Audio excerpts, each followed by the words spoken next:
Bonjour à toutes et bienvenue dans ce nouvel épisode du podcast Né pour impacter. Le podcast dédié aux femmes entrepreneurs ambitieuses qui veulent faire grandir leur business sans s'épuiser. Je suis Aurélie, ta coach business, mentor, conférencière depuis 8 ans maintenant. Et dans cet épisode, je vais partager avec toi un sujet essentiel, mais qui fait souvent peur, qui a de fausses croyances, c'est la délégation. Alors, je vais être complètement honnête avec toi. Pendant longtemps, moi aussi, j'ai eu des réticences à déléguer. J'avais l'impression que personne ne ferait les choses aussi bien que moi. Et surtout, j'avais cette fameuse peur de perdre le contrôle. J'imagine que ça te parle. Alors aujourd'hui, j'ai envie de te dire que déléguer a été l'un des plus grands leviers pour mon entreprise en hypercroissance et que si toi aussi t'es prête à franchir le cap ou à commencer à y réfléchir, cet épisode il est fait pour toi. Déléguer, c'est pas un luxe. Pour moi, c'est une nécessité si tu veux passer à la vitesse supérieure.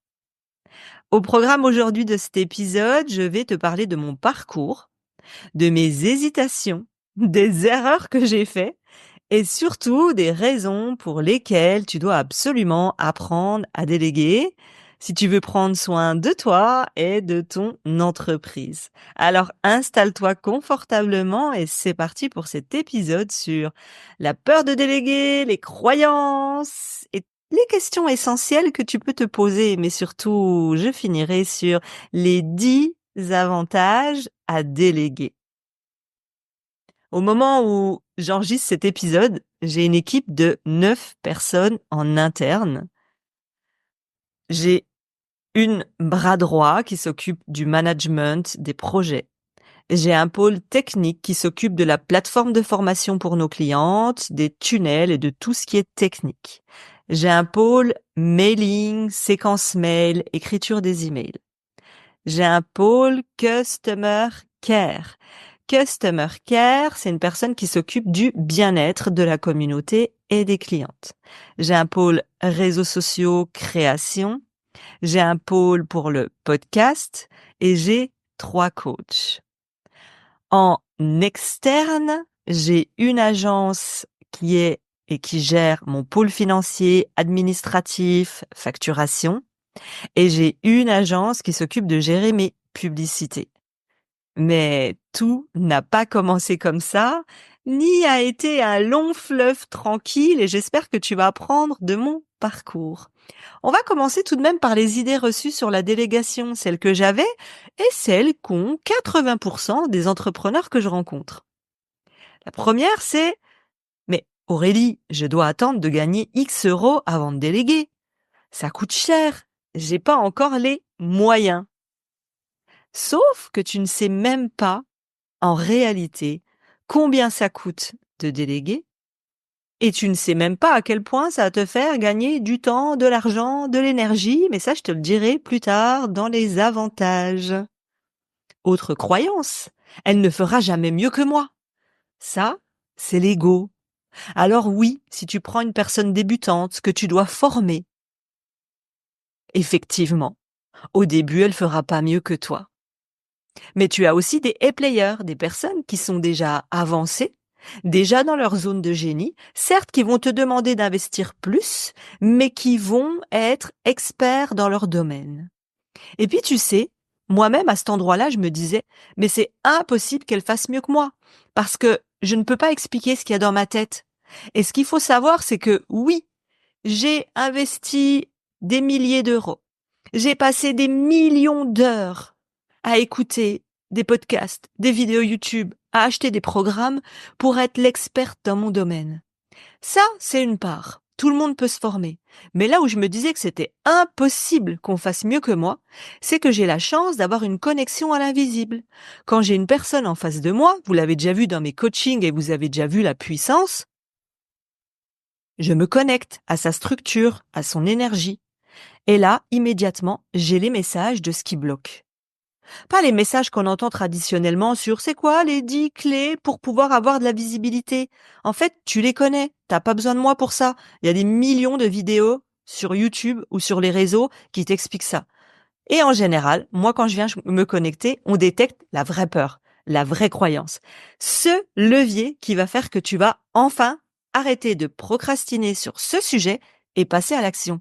Comment je peux former à quelqu'un à avoir une connexion avec l'invisible et à recevoir des messages dans l'oreillette? Ça ne s'apprend pas. Autre croyance, elle ne fera jamais mieux que moi, c'est celle qu'on vient de voir à l'instant. Mais là où j'ai envie d'ajouter quelque chose, c'est que tu es persuadé qu'elle ne fera jamais mieux que toi sur ton domaine. Mais peut-être qu'elle peut t'apporter des compétences, un point de vue, de l'expertise, un regard neuf, un regard extérieur sur ce que tu n'imaginais même pas jusqu'ici. J'irai plus vite si je le fais seul. Autre croyance. Oui, sauf qu'à force d'être partout et nulle part. Et pire, tu finis cramé. Alors soyons honnêtes. Ça t'excite, toi, de faire des factures, de répondre à des emails ou encore d'ouvrir des accès à la plateforme de formation? Je suis pas sûre. Allez, c'est parti, je vais te raconter mon histoire, mes erreurs, les transitions et par quoi je suis passée. Pendant 3 ou 4 ans environ, je gérais toute seule l'entreprise. J'étais au four et au moulin. Et j'étais persuadée que c'était exactement ce qui était idéal pour moi. Parce qu'au moins, ça serait fait comme je voulais, quand je voulais. Parce que tu sais, en tant que bonne vierge née en septembre, qui aime le détail, qui est limite atteinte de perfectionnite aiguë, ça m'allait parfaitement.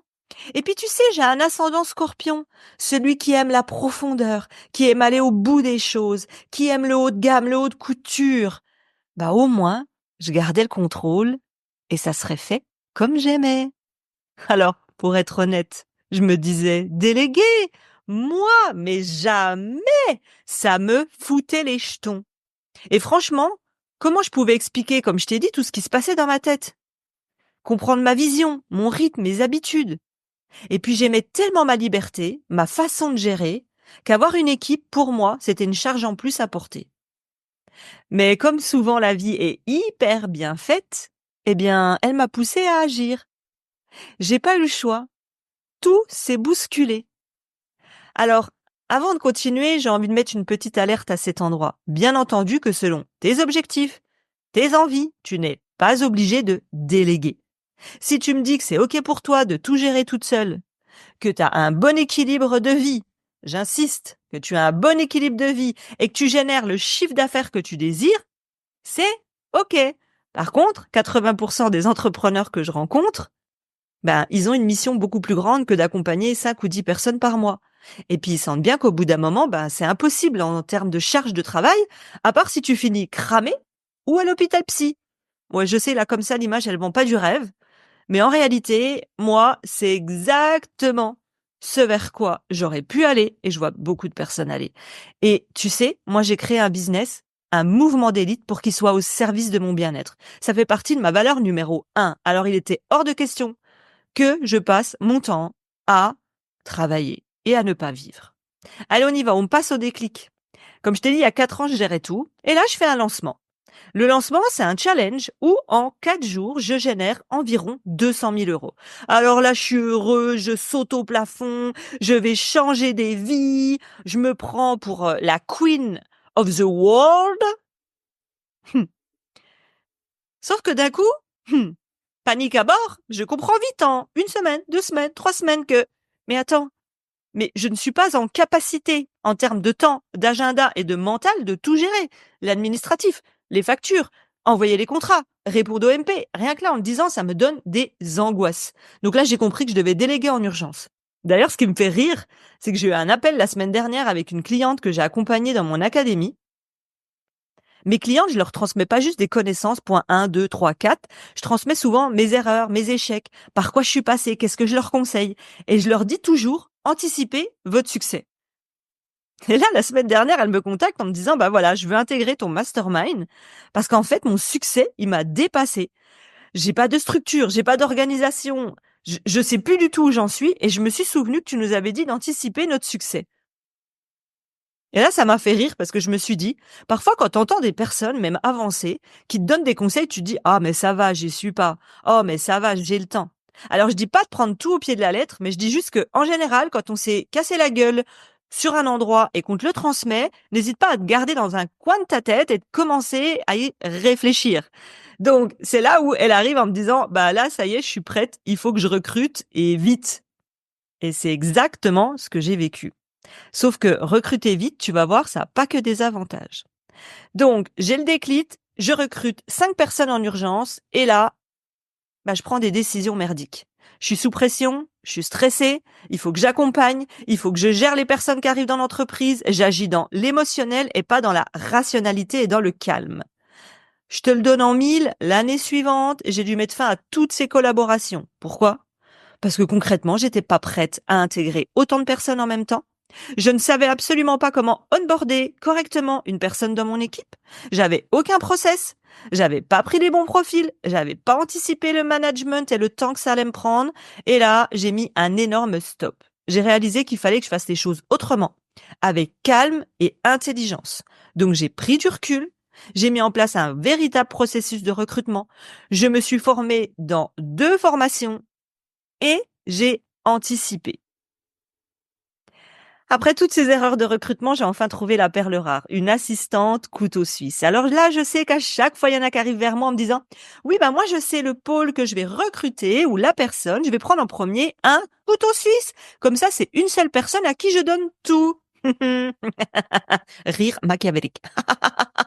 C'est à ce moment-là que tu vas voir que oui ou non, ce n'est pas la meilleure décision. Donc, avec elle, on évolue rapidement. On devient un véritable binôme. C'est fluide, ça fonctionne. J'ai de plus en plus confiance. Moi qui suis la femme forte, solide, qui doit compter que sur elle-même pour survivre et qui a surtout pas confiance aux autres parce que ça peut trahir, ça peut rejeter et j'en passe. Mais avec elle, je commence à lâcher le contrôle. Je lui confie des responsabilités importantes, des contrats, des paiements échelonnés, la gestion de la technique, les bons de commande, les clientes. Bref, toute une partie cruciale de mon business. Je commence à respirer, je me sens allégée, je vois que tout roule et je commence à kiffer. Et puis, re-rire machiavélique. 2 ans après, un jour, accroche-toi bien, elle m'annonce qu'elle veut passer à un autre niveau dans son business et qu'elle souhaite devenir OBM. OBM, c'est se concentrer sur différents projets, mais uniquement sur les lancements. Et là, c'est le choc. Je me sens complètement déstabilisée. C'était elle, c'était mon binôme, c'était sur elle que tout reposait. Et là, d'un coup, je me retrouve seule face à un vide. Je perds une personne clé. Il va falloir de nouveau que je recommence tout à zéro. Heureusement, elle m'a accompagnée dans ce processus de recrutement pour la remplacer. C'était un moment un peu difficile parce que ça venait un peu casser toute cette solidité, cette assurance que j'avais en elle en me disant: mais est-ce qu'un jour je rencontrerai de nouveau une personne comme ça? Si tu m'écoutes, je sais que tu es sur ton vélo elliptique parce qu'elle m'écoute en faisant du sport. Il y a bien la seule chose qu'on n'a pas en commun. Voilà, voilà, voilà. Alors, la première leçon cruciale à retenir, c'est qu'il faut anticiper tes recrutements à l'avance pour éviter les mauvaises surprises. Je ne dis pas qu'il n'y en aura pas.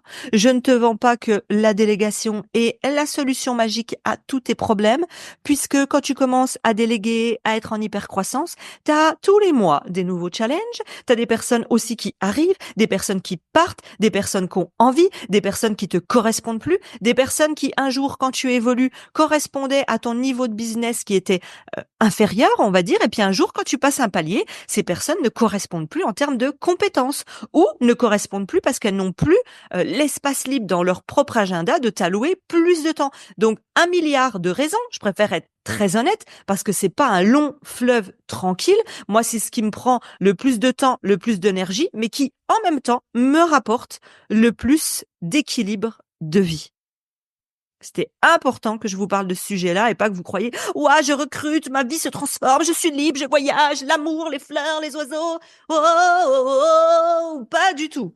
On se calme. Je vais vous donner les avantages, mais forcément, dans une pièce, il y a les avantages et de l'autre côté, il y a les inconvénients. Alors, j'ai envie de te dire que on repart et on continue sur cette idée de couteau suisse qui fonctionne dans beaucoup de domaines, c'est pas toujours la meilleure approche. Une personne qui excelle partout, c'est rare. Je préfère désormais recruter pôle par pôle en fonction des besoins spécifiques de l'entreprise. Par exemple, un pôle stratégique pour les réseaux sociaux, un autre pour l'administratif, comme je vous ai expliqué. Ça va te permettre d'avoir des experts dans chaque domaine et de ne pas tout centraliser sur une seule personne. Parce que, comment tu fais si cette personne est malade? Comment tu fais si cette personne est absente? Comment tu fais si cette personne te dit, Aurélie, hein? Troisième rire machiavélique. Je vais arrêter parce que je veux passer à un autre palier. Comment fais-tu? Donc, c'est dangereux de tout reposer sur une personne, tant en termes de et si elle s'en va et si elle est absente. Tu l'auras compris, c'est pas vraiment ce que je conseille selon ton niveau de business. Ça dépend d'où tu en es et de tes désirs. Mais je voulais juste te donner mon avis. Mais l'histoire, elle s'arrête pas là. Je suis heureuse de te dire qu'aujourd'hui, l'histoire a bien continué. Ça fait maintenant 2 ans que mon assistante est revenue, et pas pour prendre un rôle partiel, mais pour devenir mon bras droit, ma jumelle business. On se comprend d'un regard, on est engagé, on a des cerveaux de HPI, de HPE, on donne tout ce qu'on a pour les personnes qu'on aime et on a construit une relation sincère et solide parce qu'on grandit ensemble. Elle a évolué dans ses missions, tout comme moi, j'ai évolué dans mes peurs, dans mes doutes. C'est une vraie équipe. C'est un binôme qui fonctionne à merveille, donc je lui envoie un cœur même si elle me voit pas. On va passer aux désavantages de déléguer en ligne. Le premier, c'est de gagner du temps et de l'argent. Un des principes de la délégation, c'est gagner du temps et de l'argent.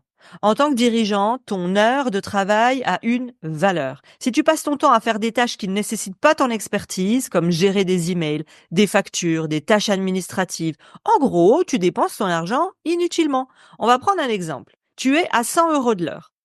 Tu veux déléguer à une assistante qui est à 50 € de l'heure. Comment te dire que pendant que toi, tu vas mettre 5 heures pour faire tes factures, je donne un exemple, numéro 1, même si elle mettait 5 heures, elle te coûterait 2 fois moins d'argent que ce que tu en coûtes toi quand tu le fais. Et je vais même aller plus loin. Elle kiffe, c'est sa zone de génie, elle aime faire ses factures. Donc elle passe pas 5 heures, elle en passe 2. Eh oui.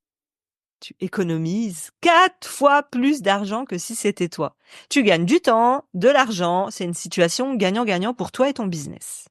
Numéro 2, accéder à des compétences de spécialistes. En déléguant, tu es plus limité par ton savoir-faire et tes compétences.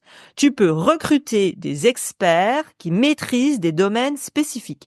Marketing digital, copywriting, gestion de la relation client, et j'en passe. Ça va considérablement améliorer la qualité de tes offres et de tes services. Et puis, en même temps, augmenter ton chiffre d'affaires. Numéro 3, réduire ton stress et éviter l'épuisement. Gérer tout toute seule, avoir toutes les casquettes, ça peut vite revenir à ton pire cauchemar. La délégation te permet de réduire la pression que tu peux ressentir mentalement, physiquement, de ta famille, qui te disent tu n'as pas le temps, tu n'es jamais là, tu es occupé. Ça te permet de réduire le risque de burn-out, la culpabilité et de, pour moi, versus préserver ma santé mentale et mon équilibre de vie. Numéro 4, augmenter la qualité de tes accompagnements. Aujourd'hui, j'ai la chance de travailler et d'avoir formé à ma méthode 3 coachs qui étaient déjà expertes avant d'être chez moi. Chacune a des points de vue différents, des expériences variées, des approches uniques. Ça permet d'adapter nos stratégies en fonction de chaque client. Chez nous, on fait du haute couture. On garantit une expérience encore plus riche et personnalisée à chaque client. Numéro 5. Passer de la survie à la croissance. Sans déléguer, tu restes dans un mode de survie, jongler avec 1000 choses. Alors que quand tu délègues, au niveau supérieur, tu vas pouvoir t'élever, t'expanser. la fameuse croissance. Parce que tu vas pouvoir investir ton temps dans des activités qui te font réellement évoluer ton business. Par exemple, développer une nouvelle offre, faire un lancement, avoir des discussions avec tes prospects ou tes clients, plutôt que d'être noyé dans des tâches administratives. Donc en gros, tu vas croître beaucoup plus rapidement. 6. Apprendre à faire confiance. Eh oui, toutes les femmes fortes, solides, qui ont dû survivre. Déléguer est un excellent moyen d'apprendre à faire confiance aux autres. Ça va t'aider à sortir de la mentalité de je dois tout faire, je dois compter que sur moi-même, je peux faire confiance en personne et d'accepter que d'autres personnes puissent faire les choses aussi bien que toi, te soulager, t'alléger et apporter du plus dans ta vie. Numéro 7. Favoriser l'innovation et la création. Lorsque tu délègues des tâches répétitives, tu libères de l'espace mental et de l'espace aussi dans ton agenda. Et ça va te permettre d'être beaucoup plus créative, d'explorer de nouvelles idées, d'innover. Tu vois ce truc que tu n'arrives pas à faire quand tu as le nez dans le guidon, le nez dans ton marketing, ton site internet, ton agenda, tes clientes. Là, tu vas pouvoir relever la tête, kiffer et être créative. Le 8, mettre en place une sécurité. J'aime beaucoup celle-ci. Je les aime toutes, mais celle-ci a une valeur ainsi que la dernière chère dans mon cœur parce que j'ai une forte valeur sécurité avec mon histoire de vie forcément en me disant mais moi, j'ai connu la rue à 17 ans alors qu'on était dans une vie un peu paisible. Et là, j'ai toujours ancré, c'est normal, notre histoire fait partie de nous. Et si tout s'arrêtait du jour au lendemain? Et si j'étais plus capable de gérer? Et je te rappelle que j'ai du diabète. Et avec du diabète, tu ne sais pas de quoi est fait demain. Alors, mettre en place une sécurité pour un futur serein, voilà un autre avantage. Tu n'es plus seul dans ton business. Tu t'entoures de talents. Tu garantis que ton business peut continuer à évoluer, à croître et même si c'est stabilisé en cas d'imprévu, de maladie, de vacances, de surcharge de travail et tout ce qui s'ensuit. Numéro 9, préserver ton énergie et recentrer ton focus. C'est difficile, voire contre-productif, de trouver l'énergie nécessaire pour revenir à la création ou à l'accompagnement de tes clients si tu as passé 60-70% de ta journée à te concentrer sur des tâches administratives. Ton énergie, ton inspiration et ta créativité vont en souffrir. Et à l'inverse, préserver ton énergie, être dans ta zone de génie, ça te permet de retrouver plus de plaisir, de passion dans ton travail. Numéro 10.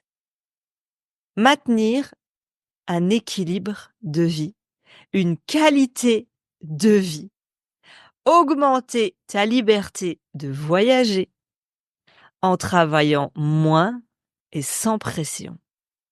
La délégation, ça m'a permis de gagner véritablement en liberté. Aujourd'hui, je peux voyager plusieurs fois par an, profiter de mes journées, voir mon business tourner, même en prenant 15 jours, 3 semaines de vacances. Ce qui est génial, c'est que j'ai pas la pression des ventes chaque jour grâce à un modèle d'affaires bien structuré, des challenges. Avant, tu sais, je travaillais 7 jours sur 7. Ça me réveillait la nuit, ça m'angoissait. J'avais un emploi du temps hyper chargé. Et j'étais convaincue que c'était en travaillant fort et dur que ça devait fonctionner. Tu verras, il y a un autre épisode de podcast sur la croyance de travailler fort et dur pour réussir. Aujourd'hui, je suis passée à travailler seulement 3 jours par semaine. J'ai réduit mes heures de coaching de 90 heures par mois à seulement 10 heures. Et ceci est une énorme transformation qui me permet de me concentrer sur ce qui est essentiel. J'ai un business qui ne cesse d'être en croissance et j'ai une vie jouissive. Je vais finir sur un bonus qui me tient, je vous l'ai dit, véritablement à cœur. L'avantage important, c'est que je crée des opportunités pour d'autres femmes entrepreneurs. L'avantage, c'est que ça me permet d'offrir la liberté financière à mes équipes. En embauchant des talents féminins, je ne contribue pas seulement à la croissance de mon entreprise, à la réussite de mes clientes, à une expérience client haute couture, je participe aussi à la liberté financière de ces femmes. Chaque collaboratrice que j'engage peut développer son propre business, renforcer ses compétences et atteindre son indépendance financière. C'est un cercle vertueux parce que en grandissant ensemble, on s'élève toutes. La délégation, c'est bien plus pour moi qu'une simple gestion de tâches. C'est un moyen d'élever la liberté financière des femmes. Pour leurs filles, pour les futures générations, et comme tu le sais, ça fait partie de ma mission de vie première et de pourquoi j'ai décidé de créer le mouvement Né pour impacter. Donc, je suis ravie de faire participer d'autres femmes et de leur permettre d'atteindre cette liberté financière. Si tu m'avais dit il y a 4 ans de ça, que j'aurais une entreprise en hypercroissance, qu'on générerait des milliers d'euros, que j'aurais une équipe de 9 personnes, que je voyagerais dans les plus beaux pays du monde et que j'œuvre pour la liberté financière des femmes, je ne t'aurais jamais cru. Je trouve ça complètement dingue. C'est pour te donner aussi cet élan de te dire tout est possible. Alors, pour finir sur cet épisode, c'est un sujet, la délégation, que je vois en profondeur, au cas par cas, individuellement. Soit dans la hotline, mais encore beaucoup plus en profondeur dans le Mastermind Manifest Illimity. Déléguer les bonnes tâches pour gagner du temps. Des process pour avoir une équipe autonome qui te permet de partir tranquille en vacances. Les process pour gagner du temps lors de tes recrutements et trouver ta pépite. Comment retrouver de l'espace libre dans ta tête, dans ton agenda pour pouvoir jouir de ta vie, voyager, profiter de ta famille sans compter. Si tu es exactement en train de vivre cette problématique, si tu désires qu'on ait un appel ensemble, un audit ensemble, tu génères déjà du chiffre d'affaires, des clientes, tu peux m'envoyer un message en MP sur les réseaux sociaux, sur Instagram notamment, Né pour impacter. Et on aura une discussion pour que je puisse t'accompagner. Dans l'épisode de jeudi, je vais pas m'arrêter là sur la délégation, je vais te parler des étapes et des points essentiels pour déléguer en toute sérénité. J'ai prévu pour toi des cadeaux dans les liens en dessous de cet épisode, un cadeau que j'avais tourné sur la délégation, qui a d'autres pistes complémentaires, et je t'ai mis tout autre cadeau selon où tu en es actuellement et tes besoins pour développer ta visibilité, ton mouvement, ton entreprise et ton impact. N'hésite pas à m'envoyer un message et surtout, n'hésite pas à me mettre un 5 étoiles et un commentaire. Qu'est-ce que tu as pensé de cet épisode? Est-ce que tu as eu des prises de conscience ou juste un merci pour le temps que j'accorde pour te faire ces épisodes? 1000 merci à toi. Je t'embrasse et je te dis à bientôt!